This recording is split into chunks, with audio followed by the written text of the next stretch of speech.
चलो ना क्या एक number of an object changes with respect to other object. Position of an object changes with respect to other object with time. Then first object is said to be in motion.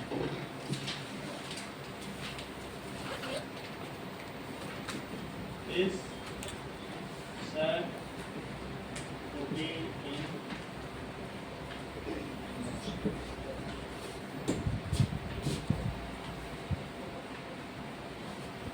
object at rest.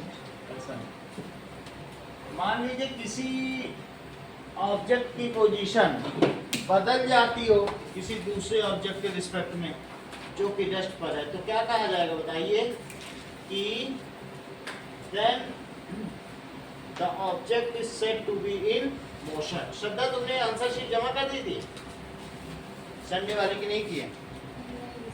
क्यों? वही तो हमें पता नहीं चल रहा, हम तो यही सोचें कि तुमने पहला टेस्ट दिया ना दूसरा। इतना इंडिसिप्लिन क्यों है? सही है। जैसे कि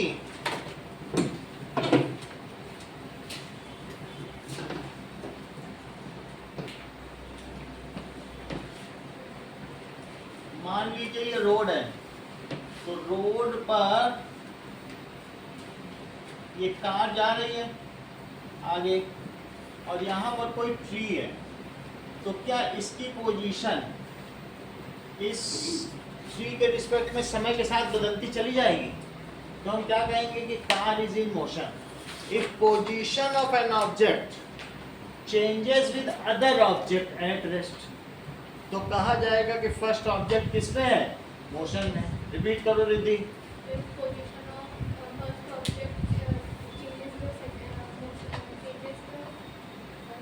changes with respect to other object at rest. Object at rest, ठीक है। या ये कह सकते हैं कि position of an object changes with time with respect to its surrounding. अपने चारों तरफ उसकी जो सराउंडिंग है उसके हिसाब से उसकी अगर पोजीशन बदलती जा रही है तो क्या कहेंगे? Then object is said to be at in motion. तो इसकी दूसरी डेफिनेशन क्या लिखोगे? इफ पोजीशन ऑफ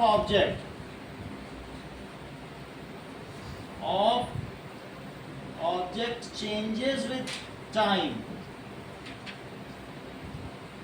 किसके सापेक्ष में? With respect to its surrounding. जो डेफिनेशन ठीक है उसे ले लीजिएगा। With respect to its surrounding, then the object is said to be in motion. Object is said to be in motion.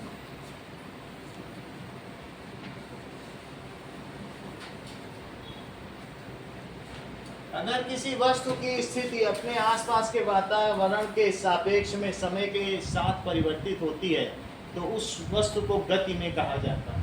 Then that object is said to be in motion. अब आगे देखो, that is, हमने motion देख लिया। तो motion कई तरीके से हो सकते हैं। मोशन कितने टाइप के हो सकते हैं? मोशन लीनियर मोशन भी हो सकता है। कैसा हो सकता है? लीनियर। और दूसरा क्या हो सकता है? Uniform motion. ये अच्छा बता रहे हैं, कर्वी लीनियर। ठीक है। लीनियर मोशन का क्या मतलब है? ध्यान दीजिए सर, सीधी लाइन। सीधी लाइन में चले, तो अगर सीधी लाइन में चलेगा तो इसको कहेंगे motion along one axis. X axis में हो रहा है। एक्स एक्सिस और वाई एक्सिस होती है, ऐसा आपने पढ़ा है पिछली क्लासेस में कि नहीं पढ़ा? इस एक्सिस को एक्स एक्सिस कहते हैं और इस एक्सिस को क्या कहते हैं? Y axis. तो एक एक्सिस जिसको चाहिए, बस हम सीधे चलते जा रहे हैं, हम इसी डायरेक्शन में अपनी मोशन को रीड कर लें, तो इसको कहते हैं एक डायमेंशन। सही है। अब जरा देखो, मान लीजिए दो एक्सिस होती हैं अनवी, चेक करो, एक एक्स एक्सिस होती है और एक वाई एक्सिस होती है। इसमें इस ऐसे डायग्राम में 1 2 3 लिखो एक्स एक्सिस का, और इसमें क्या लिखो 1 2 3 4। एक्स एक्सिस को क्या कहते हैं? Horizontal axis. इसका क्या नाम है? horizontal axis, horizontal axis. और उसको क्या कहते हैं? vertical axis, वाई एक्सिस का दूसरा नाम vertical axis, वर्टिकल एक्सिस। मान लीजिए अगर कोई यहाँ पर एक मक्खी है या आदमी है, यहाँ से वो ऐसे ऐसे ऐसे ऐसे चलता वो यहाँ पहुँच जाए, तो वो चलता चलता इस यहाँ से पहुँच के मान लीजिए यहाँ पहुँच गया, तो हम क्या कहेंगे? ये कहाँ पे है? पहले x लिखना, x पे कितना चला 1, y पे कितना है काउंट करो, तो ये 1 2 पे है। हमेशा x पहले लिखा जाएगा और y की वैल्यू कितनी लिखी जाएगी? चेक करो फिर से, देखो ये 1 2 पे। कैसे? यहाँ पहुँचने के लिए अविश तुम्हें कितना चलना पड़ेगा? बोलो x एक्सिस पर, यहाँ से चलना शुरू करो 1, और y की तरफ कितना चलना पड़ेगा? 2, तो इधर 1 चले और y की ओर चले 2, तो बोलो तुम्हारा कोऑर्डिनेट क्या कहा जाएगा? 1, अब वो हम चलते चलते अगर हम यहाँ ऐसे ऐसे करके यहाँ पहुँच गए, ये यहाँ पहुँच गए इधर पर, तो ये कौन सी पोजीशन है बताओ जरा अपने इंटेलिजेंस से। 2, 4। सही है। तो इसका मतलब है तुमको कितनी एक्सिस की जरूरत पड़ी? 2 एक्सिस की, एक एक्स एक्सिस की और एक वाई एक्सिस की। तो जब तुम ऐसे ऐसे चल रहे हो तो तुम मान लो अनुष्का ये एक्स एक्सिस है और ये वाई एक्सिस है, तो मैं यहाँ खड़ा हूँ एक्स एक्सिस पे 1, वाई एक्सिस पे 2, और फिर मैं ऐसे ऐसे ऐसे करके चल रहा हूँ, तो फिर 4 3, तो मैं 1 2 से 4 3 पे पहुँचा कि नहीं? तो ये जो मैं मोशन कर रहा हूँ उसे तुम कौन सी मोशन कहोगे? Motion in a plane. जमीन में तो चल रहा हूँ, तो उसे क्या कहा जाएगा? तो हम लोग जो चलते हैं, ह्यूमन लोग को कैसे चलते हैं? Motion in a plane. और जो ट्रेन चलती है वो मोशन इन ए लाइन। तो सिर्फ पटरी पर चलना, वो ऐसे वैसे तो नहीं चल सकती।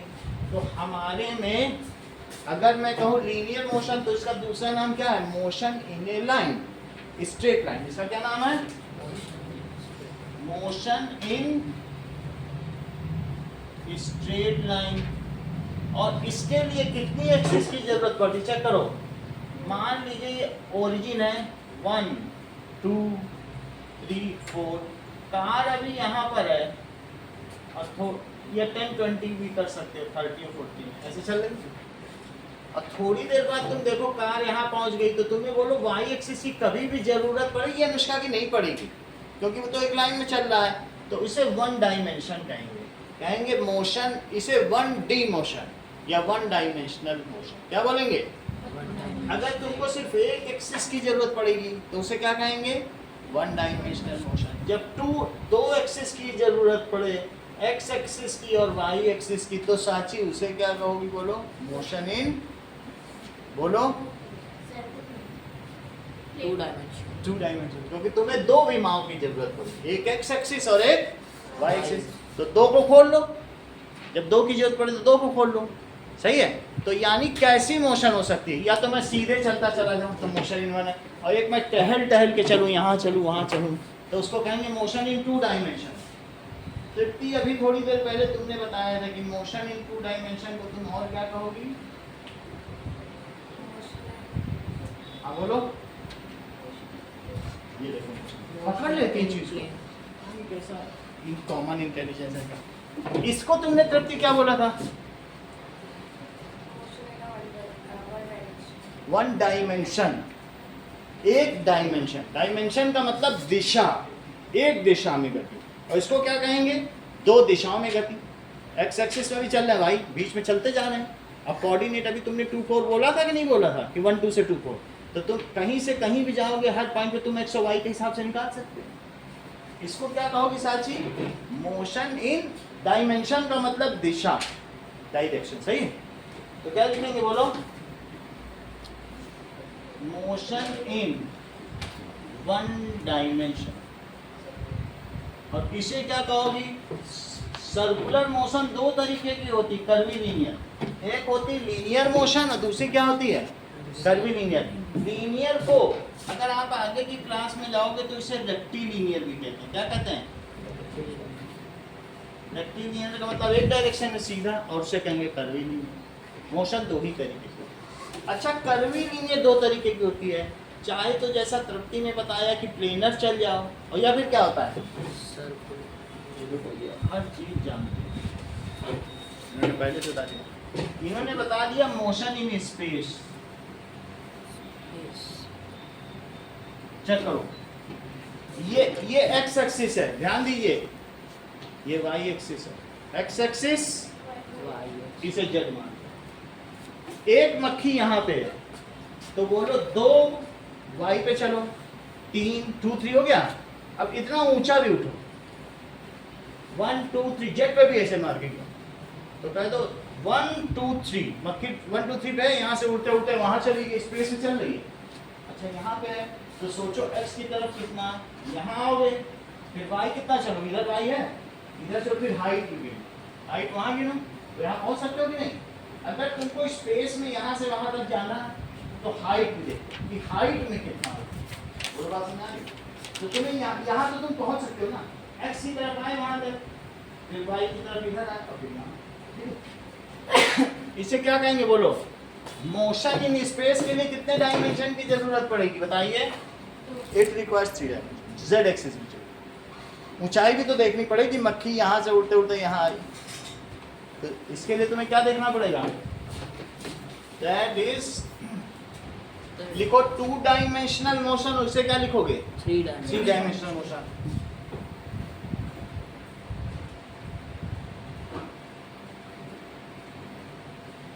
और इसको लिखिए 3 डायमेंशनल। 9th में आप ये पढ़ोगे, ये 10th में पढ़ोगे, ये 11th में। तो अभी हम यहाँ पर सही। सो that is motion along A straight line.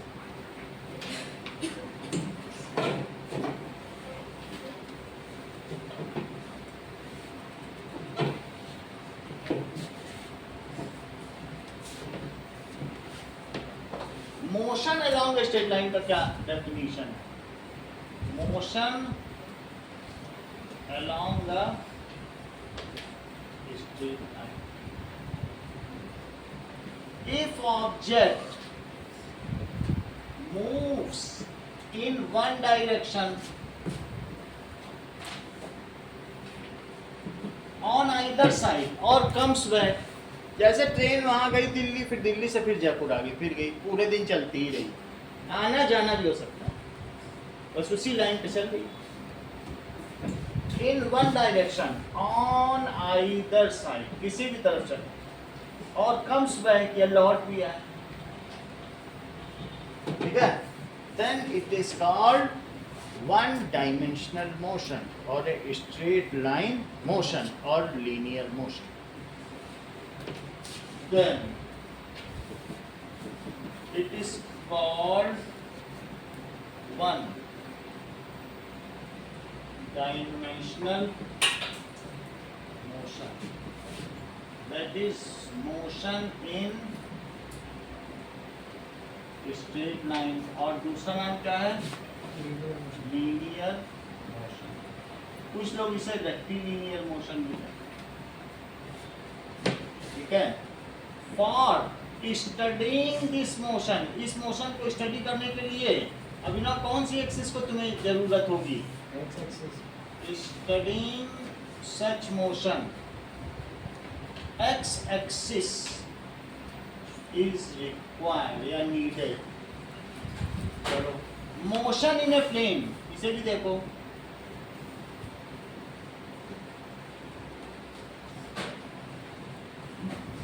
motion in a plane, this is example of curvilinear motion। इसको क्या कहेंगे? Curvilinear motion. इसमें क्या होता है, ये देखो, in this motion x and y axis, इसे x डैश कहेंगे और इसे क्या कहेंगे, y डैश, दो एक्सिस चाहिए।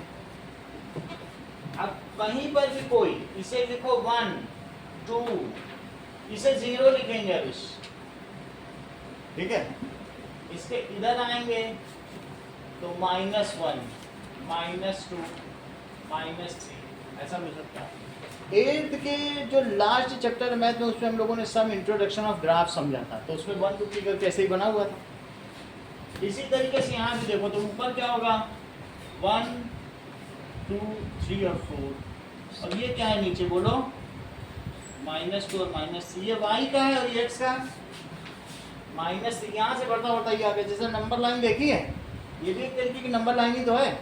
मान लो कोई चीज यहाँ से तृप्ति ऐसे चलते चलते यहाँ आ जाए, तो तुम क्या कहोगी कि उसका इनिशियल पॉइंट क्या था और तृप्ति उसका पॉइंट, ये बताओ करके। हमको पता नहीं, हम तो आपसे ही पूछे, हमसे आप कैसे 1 and यहाँ पहुँचने के लिए तुम क्या क्या चलोगी, पहले x चलो फिर y, और मुझे इसके कोऑर्डिनेट बता दो। पहले x चलो फिर y चलो, 1, 2 है ना। 1 चलो x पे, अब 2 किधर चलो y पे, तो ये तुमने कैसे चला बोलो 1 2, और यहाँ पहुँच गई मान लो, तो ये इसका फाइनल पॉइंट है, इसका बताओ। 3, 1 तुम तो बहुत जानते हो। देखो 3 चले, पहले x चलते हैं और फिर क्या चले y, तो क्या हुआ 3 बोलो सही है। पहले x चलना, वहां पहुंचना है, लेकिन वहां पहुंचने के लिए तुम इतनी योजना तो बना सकती हो ना कि x की ओर 3 चल देंगे और y की ओर, बोलो सही है। तो ये इसका इनिशियल पॉइंट P है और ये इसका फाइनल पॉइंट क्या हो गया Q। अब ये और आगे मान लो यहाँ पर इसने लिया पट्टी खाई है, समोसा खाया, फिर इसके आगे ये चला गया बालूशाही खाने, वहाँ पहुँच गया। अब यहाँ पहुँचने पर साक्षी बताओ ये कहाँ पहुँचा, पहले x चलना फिर y। अच्छा तुम पहले y चलना चाहती हो, y तुम्हें अच्छा लगता है, 2, -2 तुम्हें अच्छा क्या लगता है, हमको यहाँ पहुँचना है। तुम 1 यहाँ से 1 चली और फिर -2 यहाँ पहुँच जाओगे, सर 2, y तो इधर है ना। अब तो हम तो तुमको यही सजेस्ट करते थे 2 चलती और 2 से नीचे चलती, नहीं तुमको 1 ज़्यादा अच्छा लग रहा है। तो ये कहाँ पहुँच गया 2, -2 पहुँच गया। मान लो इसने समोसा बालूशाही खाई, फिर इसे कोल्ड ड्रिंक लगा दी, कोल्ड ड्रिंक पी लो, यहाँ आ गया रिद्धि।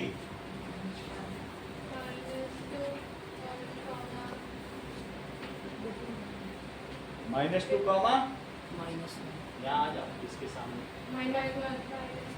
सही है। तो यहाँ आया तो -2, तो कहीं भी जा सकता है। और क्या तुम उसकी पोजीशन पता कर सकती हो।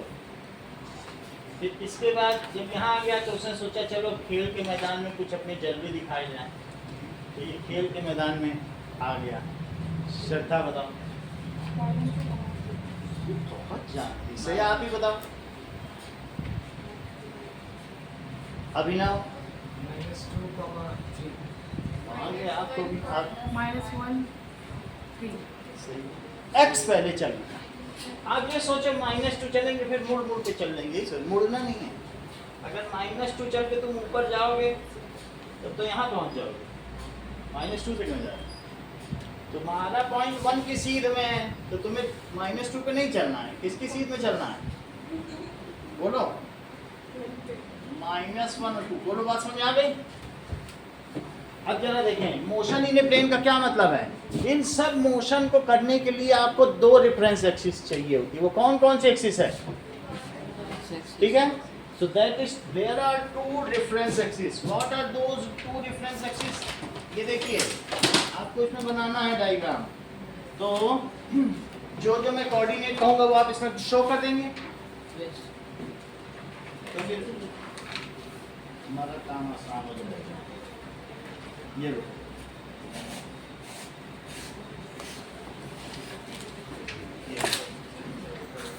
मोशन इज स्टडी, इसे क्या कहेंगे बोलो, रेफरेंस एक्सिस। इसे रेफरेंस एक्सिस कहेंगे। बोलो बात समझ आ गई? एक्स एक्सिस और वाई एक्सिस को कौस्तुभ क्या कहेंगे? ये और ये क्या कहलाएगी? References. These are called, ये ऑन है ना? Yes. That is called reference। समझ आ गई? अब अगला देखो, रेफरेंस पॉइंट क्या होता है रिद्धि? सर वो रेफरेंस का जो पॉइंट है उसी को रेफरेंस पॉइंट कहते ये बता दिए, हैं। एक्सिस के मिडिल बता दिए इन्होंने। X axis and Y axis cut each other at right angle. Where they intersect each other, that is called origin or reference point. Repeat करो अभिष। The हाँ आरिश। Listener is learner। इधर उधर देखोगे, घड़ी देखोगे तो कुछ नहीं सीख पाओगे। बोलो। X axis and Y axis intersect at reference point or originated सही। देखो, X axis and Y axis ये एक दूसरे को कहाँ पर कट कर रहे हैं? Y axis cut each other, एक दूसरे पर at right angle 90 डिग्री पर कट कर रहे हैं। The point of intersection, उसे क्या कहेंगे? तुमने अभी जितने भी पॉइंट बनाए सब ओरिजिन से ही तो सब डिस्टेंस लिए। कहाँ से लिए हैं? ओरिजिन से। तो रेफरेंस पॉइंट वही हुआ कि नहीं? सब डिस्टेंस तुम ओरिजिन से किया और कहीं से चल रहे थे, 1 to 1 2 ओरिजिन से। ये रेफरेंस पॉइंट, इसे क्या कहेंगे? बोलो।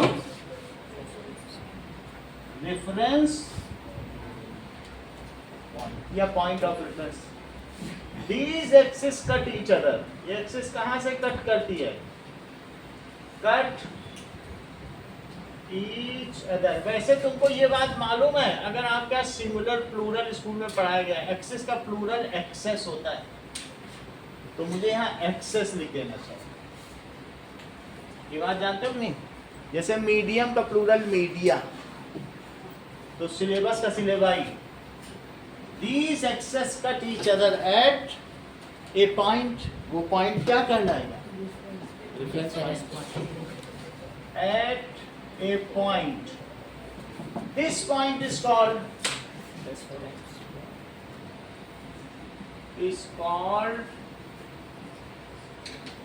reference point। अच्छा, all distances are measured from reference point। सभी दूरियां कहाँ से नापी जाएंगी? Reference point. ठीक है, all distances are measured from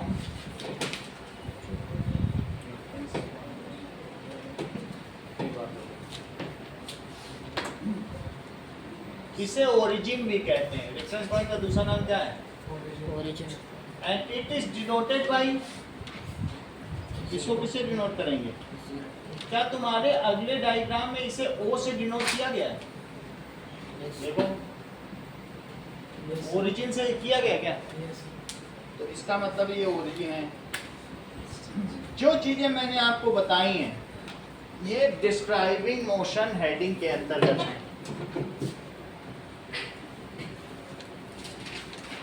reference point, जहां से तुम मोशन स्टार्ट कर रहे हो, वो वेल डिफाइंड होना चाहिए। जैसे मैं कहूं कि वो जो प्लेन क्रैश हुआ है वो स्टैचू ऑफ लिबर्टी से इतने इतने कोऑर्डिनेट पे हुआ है, तो सही है कि नहीं? क्योंकि स्टैचू ऑफ लिबर्टी तो सबको पता है। अब मैं ये कहूँ वो जो प्लेन क्रैश हुआ है वो उड़ती चिड़िया से इतनी दूरी पे हुआ, तो अब उड़ती चिड़िया कहाँ ढूंढने जाए? वो ज़्यादा अच्छा है कि अगर मैं कहूँ उड़ती चिड़िया से उतनी दूरी पे हुआ है कि स्टैचू ऑफ लिबर्टी, स्वतंत्रता की देवी, उससे ज़्यादा अच्छा मान। So it should be stationary and well known to everyone. Reference point कैसा होना चाहिए? ऐसा होना चाहिए। वैसे हम लोग जब किसी कार को या किसी चीज़ को स्टडी करेंगे तो सब लोग अपने अपने लिए रेफरेंस पॉइंट हैं। आप कहोगे भाई वो कार मुझसे इतनी दूरी पर है। लवलीन कहाँ से कहेंगी? लवलीन नाम है तुम्हारा? लवनिका बोलेंगी।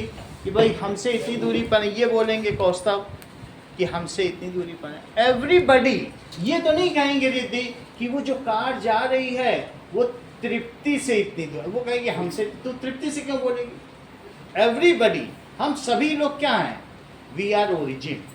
तो तुम कोई भी मोशन स्टडी करोगे अपने पर्सपेक्टिव पे करोगे ना, इनके पर्सपेक्टिव पे तो नहीं करोगे। सही, चलो देखिए दो चीजें हैं। अगर मान लीजिए कोई इस तरीके से चलता है तो वो कर्वी लीनियर मोशन चल रहा है। कैसा चल रहा है? Curvy linear. The total distance travelled by an object is called its path length. इसे क्या कहेंगे? पाथ। देखो ये इसकी पाथ लेंथ है। एक ऑटो वाला जो चीटर है वो तुमको चांदनी चौक से सरोजनी नगर ले गया, वो घुमा के ले गया रिंग रोड से। दिल्ली में क्या है? दिल्ली में ऐसे बहुत सारी सड़कें हैं जो यहाँ मिलती हैं, लेकिन तुम्हें कहीं जाना, यहाँ ट्रैफिक बहुत है, यहाँ से आ जाओ और फिर यहाँ घुस जाओ, तो वो तुमको रिंग रोड से ले गया। आउटर, एक होता है इनर रिंग रोड और एक है outer ring. Outer ring road पे ट्रक चला करते हैं। सही। तो अब अगर वो ऐसे ले गया है तो total distance covered by an object उसको क्या कहते हैं? Path length. और the shortest distance between initial point and final point इसको क्या कहेंगे? Displacement. डिस्प्लेसमेंट। तुम तो अच्छा जानते हो। This is path length. और इसे क्या कहेंगे? डिस्प्लेसमेंट। डिस्प्लेसमेंट। मान लो वो P से Q चला तो ये 15 मीटर चला, और अगर शॉर्टेस्ट डिस्टेंस कितनी है? 10 metre.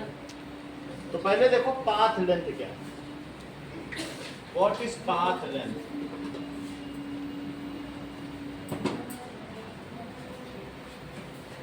Total distance travelled by object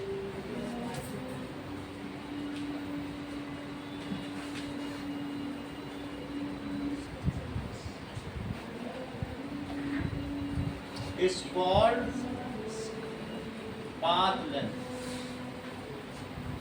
इतनी बात तुमको समझ में आ गई?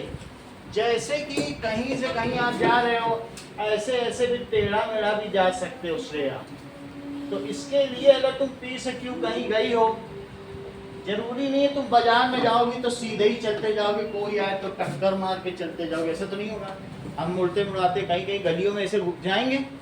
हम जितना भी चलें, तुम अपनी स्कूटी कैसे भी लेके चलो, घुमाओ या वो करो, उसके अंदर एक ओडोमीटर है जो लेंथ मीटर का कि तुम्हारी स्कूटी कितने किलोमीटर चली है, ऐसा होता है कि नीचे रीडिंग करता है, उसको ओडोमीटर कहते हैं कि अभी तक हमारी बाइक इतनी चल रही है, पता नहीं। अब जरा देखो, तो कहने का मतलब है जैसे कि ये इस पे ये रीडिंग है, इस पे नोट्स में भी ओडोमीटर है, रीडिंग दी है कि नहीं? इसमें क्या कहेंगे? पाथ लेंथ तुम कैसे मेजर करोगे? इस पे धागा रख लो और धागा रख के सीधा कर लो।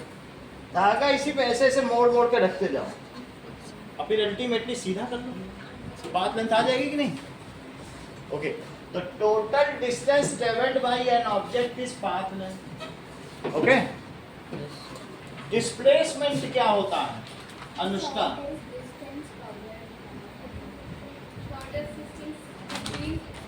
Initial point two final point. Shortest distance between initial point two final point is called displacement. जैसे PQ है, अगर डिस्प्लेसमेंट करना तो ऐसे लगाएंगे, ये डिस्प्लेसमेंट, ये भी PQ है, पाथ लेंथ भी PQ है, तब यहाँ 15 मीटर लिखोगे, और जब ऐसे एरो बना दोगे तो कितना लिखोगे? 10 मीटर। और साथ में एरो का क्या मतलब है? बोलो वो किधर गया? टुवर्ड्स राइट गया अभिनव की लेफ्ट? राइट। इसमें डायरेक्शन भी होती है, इसमें मैग्नीट्यूड भी होगा, और साथ में क्या होगी? डायरेक्शन। इसमें सिर्फ मैग्नीट्यूड होगा, इसमें सिर्फ मैग्नीट्यूड का मतलब नंबर होगा, डिजिट, और इसमें साथ में क्या होगी? डायरेक्शन। 10 metre towards right. जैसे क्वांटिटी दो तरीके की होती है आदिश, तो कोई भी फिजिकल क्वांटिटी दो तरीके की होती है। Quantities are of two types. पहली चीज है scalar. Scalar quantity and vector quantity. Scalar quantity क्या होती है बेटा? Only magnitude is seen in scales. देखो ये बिल्कुल सही कह रही हैं अनवी। दैट इज जैसे जिसमें it has magnitude only and no direction.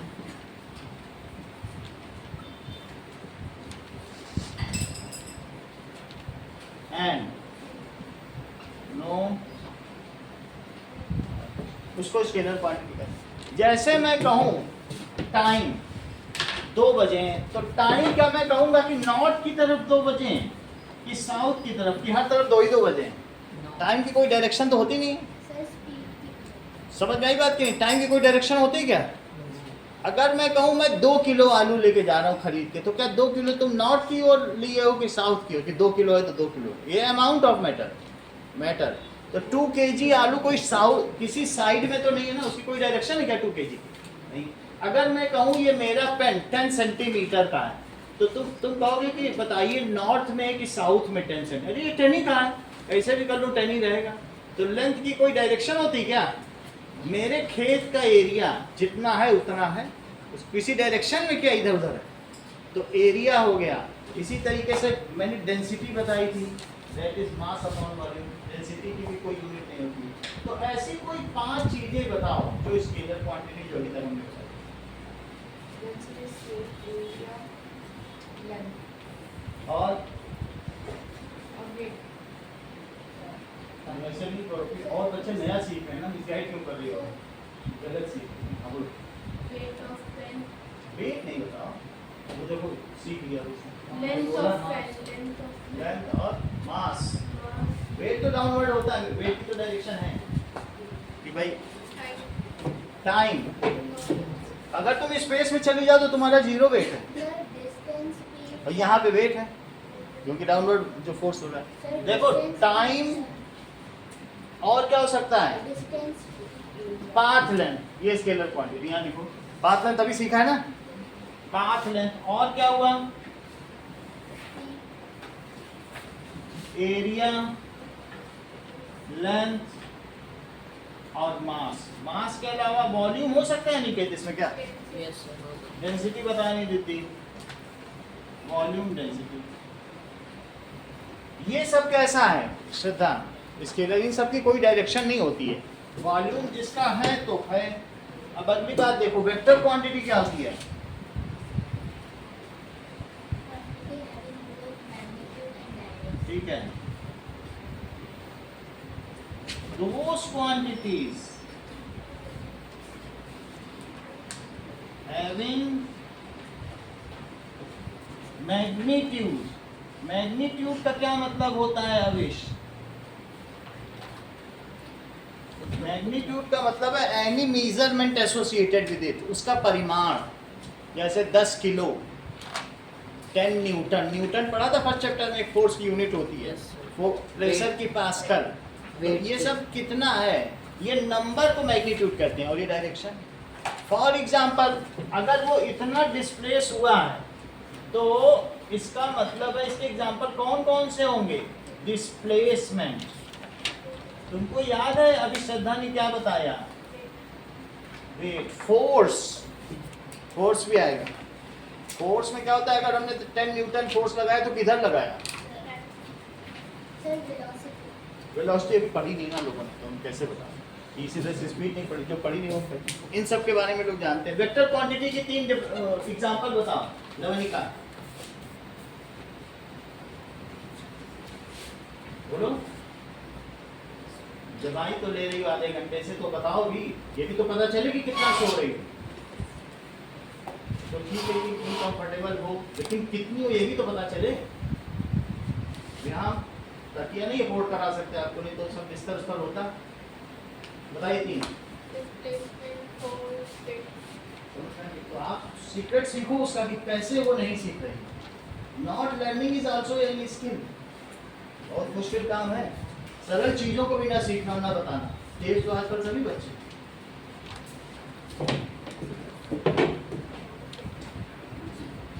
ठीक है, कितनी बात तुमको समझ में आ गई? तो पाथ लेंथ तुमको पता चल गई। पाथ लेंथ क्या है? The total distance covered and it is the scalar quantity. और डिस्प्लेसमेंट साची क्या है? It is the shortest distance between initial point and final point and it is vector quantity. लिखो इस चीज को, ये कैसा है? इट इज स्केलर क्वांटिटी और इट इज वेक्टर क्वांटिटी। पहला क्वेश्चन आपसे पूछा जा रहा है, that is define motion in a line, motion in a straight line. Next is path length, displacement, vector quantity. कितना बताइए?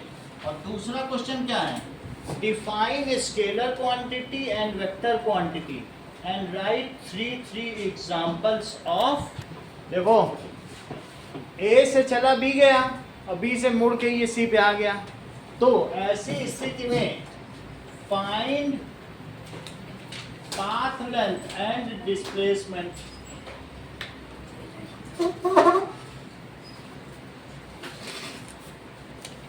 पाथ लेंथ बताओ, ए से बी कितना है? जरा टोटल काउंट करो। ए बी फिर बी से सी सब जुड़ेगा। देखो यहाँ से सोचो, 5 + 5 + 5, 5 1 2 3 4 5 6 5 है, 30 हो गया। और फिर वापस कितना आया? 5 5 5 15।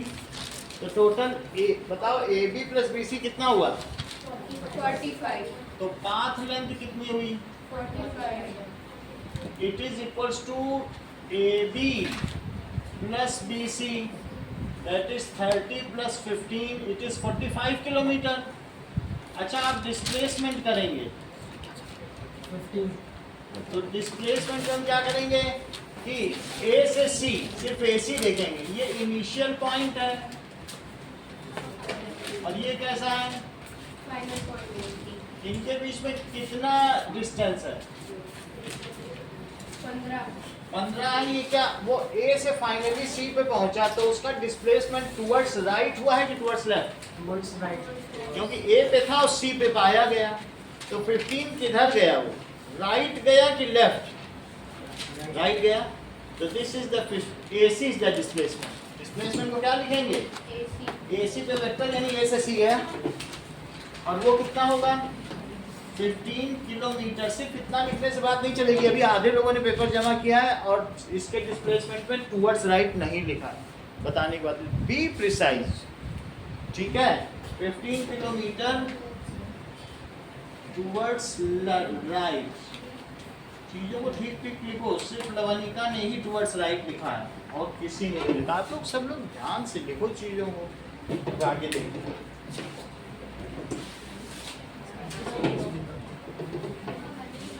ओके, इतनी बात समझ आ गई? अब हम लोग ड्रॉ करके मार के आंसर पूछा गया है, मार्किंग क्या होती है? हाँ, तो आंसर में लिख देते टुवर्ड्स राइट। देखो, अब दो लोग हो गए, एक लवनिका और श्रद्धा, दो लोगों ने ही सही लिखा सिर्फ। अब आगे देखो, in text questions.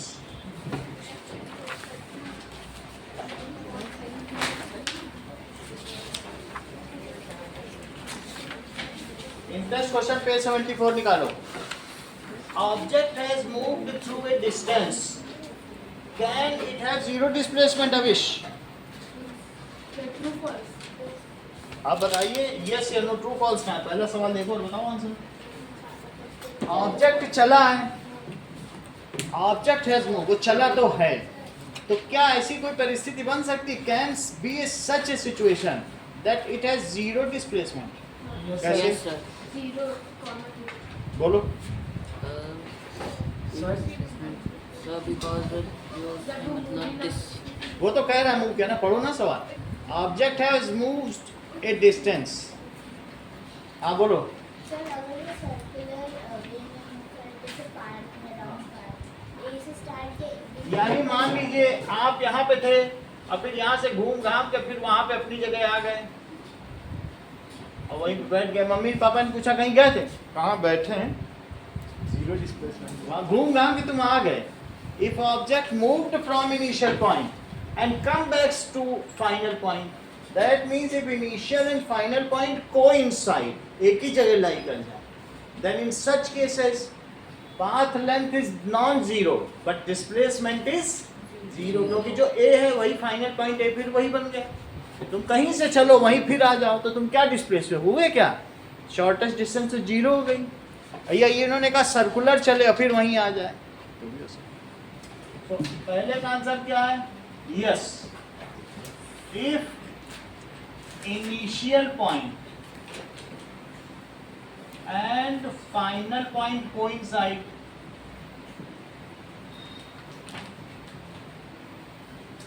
then path length is non-zero। अब path length आप पूछोगे जोड़ डालो, धागा रख के जोड़ डालो कितनी है, लेकिन जो A है वही C हो गया। path length is non-zero but displacement कितना हुआ? is zero। फॉर एग्जाम्पल अगर तुमने यहीं से अभिनव ऊपर एक बॉल फेंक दी और ऊपर से यहीं से फेंकी थी यहीं आ गई, तो बोलो उसका डिस्प्लेसमेंट क्या है? और चली इतना सारा है, पाथ लेंथ तो नॉन जीरो है। If object is thrown vertically upward and due to gravity it comes back at the same point, falls back, then in such cases displacement is zero but path length is non zero. अगर वो 10 metre की ऊंचाई पर अविश गई तो उसकी path length क्या है? उसकी पाथ में वो वापस नहीं आएगी। क्यों नहीं आएगी? ग्रेविटी से आ नहीं जाएगी। 10 मीटर 20। और डिस्प्लेसमेंट क्या है? ये बहुत intelligent. Zero. So if ball is vertically thrown upward, ये लिख देना, ठीक है। Thrown vertically thrown upward and it comes back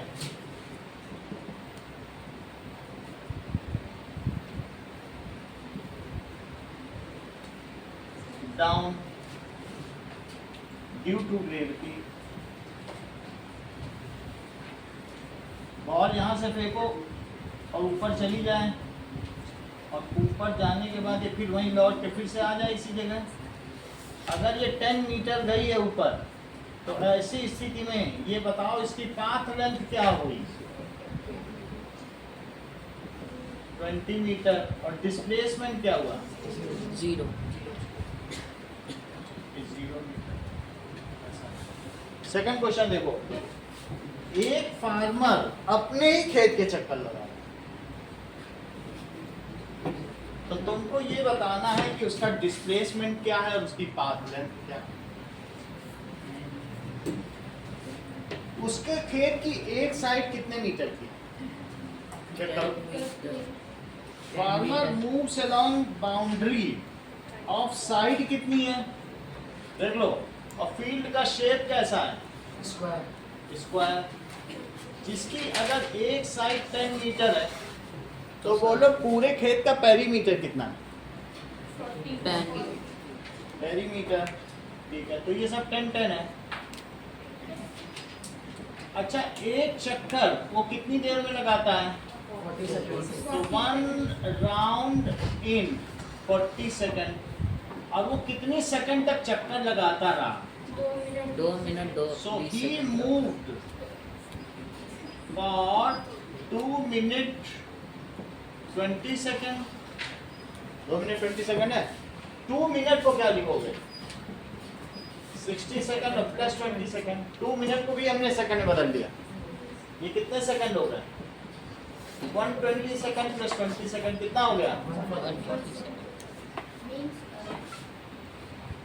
कितने चक्कर हो गए? farmer travels एक चक्कर 40 सेकंड में, फिर एक और चक्कर, फिर 80 सेकंड आ गए। यहाँ से मान लो चले 4 km. एक 40 सेकंड, 40 मिनट। फिर 40 सेकंड, फिर 40 सेकंड, 120 सेकंड खत्म उसके। अब कितने सेकंड और 20 सेकंड, आधा चक्कर और लगाए। तो नंबर ऑफ राउंड्स का क्या फार्मूला है विश? बोलो। Number of rounds is equal to time taken. क्या लिखोगे? Time taken by total. Total time taken, कितना उसने टाइम लिया, और divided by time for one round, वो कितना होता है? Time for one round. Time taken कितना है बताइए? क्या 140 सेकंड है? और 40 सेकंड किस पर राउंड? एक राउंड का कितना वो समय लेता है? बोलो। पर राउंड। अनुष्का ये बात तुम्हें समझ में आई? 40 सेकंड एक राउंड का। तो सेकंड से सेकंड कट गया, 0 से 0 कट गया, जरा 2 से कट करो। 7/2। 7/2 कल तुमको बताया था कि अगर a टू द पावर -1 या कहीं पर भी हो तो नीचे से ऊपर चला जाए तो वो पावर प्लस हो जाती है, तो पर राउंड है तो ये राउंड ऊपर चला जाएगा।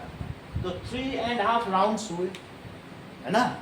ये तो कल देखा था ना हम लोगों ने लॉ ऑफ एक्सपोनेंस में।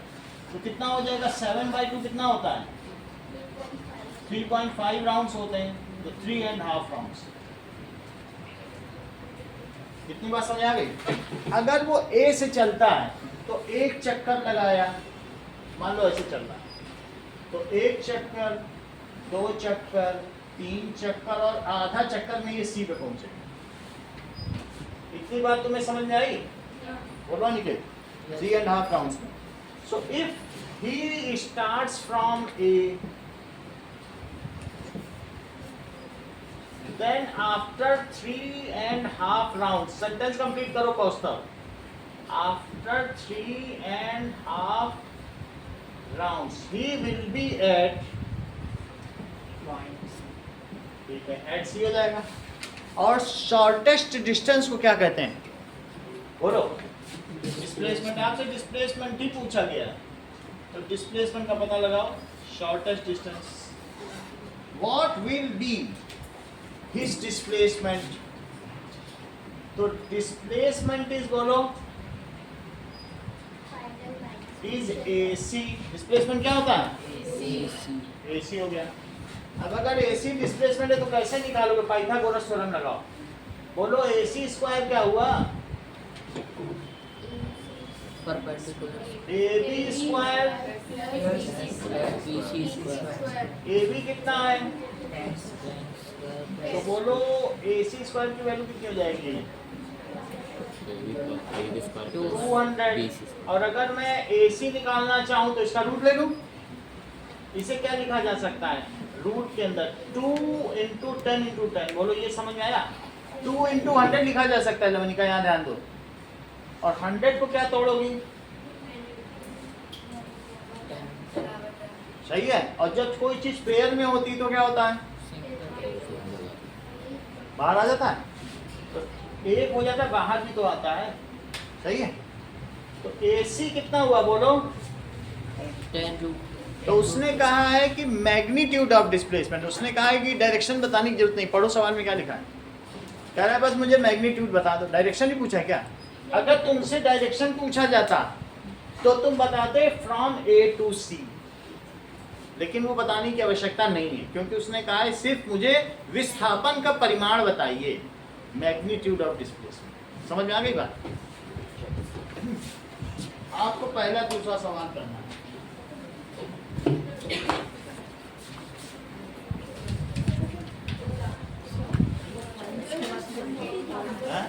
If initial and final points coincide, lies at same point, एक ही जगह लाई करते हैं। क्या लिखोगे? Lies at Football, एक बॉल वाला